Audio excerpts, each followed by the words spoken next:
खुलुमबाय बड' लेटेस्ट आपडेटआव बयखौबो बरायबाय रादाबखौ फरायदों आं प्रमद खाख्लारिया।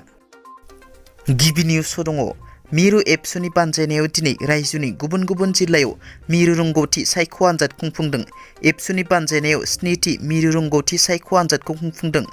7थि मिरु रोंगौथि सायख' आनजादाव रायजोनि गासै 27 जिल्लानि गासै 198 आनजाद मिरुआव बर' बिजोंनि 9 आरो 10 थाखोनि सा 18,740 फरायसाफोरा आनजादाव जिरायदों।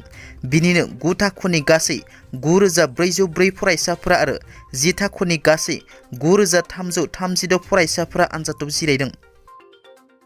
बर'नि फिसा बक्सार फैलाव बसुमतारिया सनानि मेडेल देरहादों।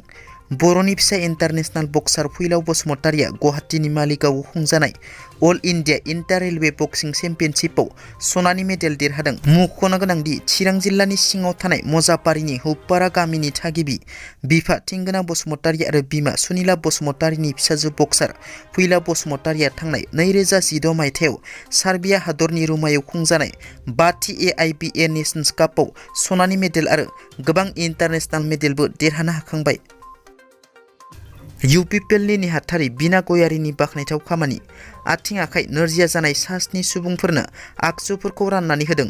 16 नं निसिमा ब्लकनि सिङाव थानाय मालिबिथा ओनसोलाव थानाय गामिनि आथिं आखाइ नोरजिया जानानै थानाय सुबुंफोरखौ मिरु UPPLनि नेहाथारि बिना गयारिया खौरां लाहैनायजों लोगोसे जिरायना नारग्रा आगजु आरो आखाइजों सालायग्रा आगजुखौ ICDSनिफ्राय लांनानै राननानै हैदों। आखाइ आथिं नोरजिया जानानै थानाय सा 7 सुबुंफोरनो लोगोसे माखासे क्लाबफोरनोबो जुथा आरो भलिबलखौ राननानै होयो बिना गयारि बिथाङा।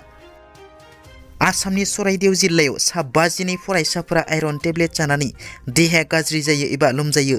मिथिनो मोननाय बादिब्ला पाटसाको ब्लक PHCनि सिङाव थानाय बाटाव साब सेन्टारनिफ्राय मोनसे सावस्रिनि हानजाया आइरन फलिक टेब्लेट सुंद'यै IFAखौ केरानिपाटार LP स्कुलनि सा 75 फरायसाफोरनो राननानै होयो। बिनि उनाव निमालिया LP स्कुलाव सा 22 फरायसाफोरनो राननानै होयो।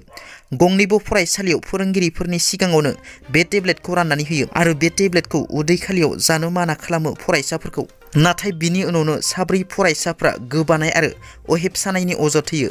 लोगो लोगोनो सनारि सिभिल देहा फाहामसालियाव फाहामथायनि थाखाय थिसननाय जायो। बिनि उनावनो गंनैबो फरायसालिनि गासै सा 48 फरायसाफोरखौ आनजाद नायनो थाखाय देहा फाहामसालियाव लांनाय जायो। बे जाथायनि सायाव रायजोनि सावस्रि बिफाना बेनि सायाव नायबिजिरनायखौ जागायो। दिनैनि रादाबा एसेनोसै। नोंथांमोना जुदि आंनि रादाबखौ खोनासंनानै मोजां मोनदोंब्ला अन्नानै लाइक, शेयार आरो साबस्क्राइब खालामनो दाबाव। गोजोन्थों।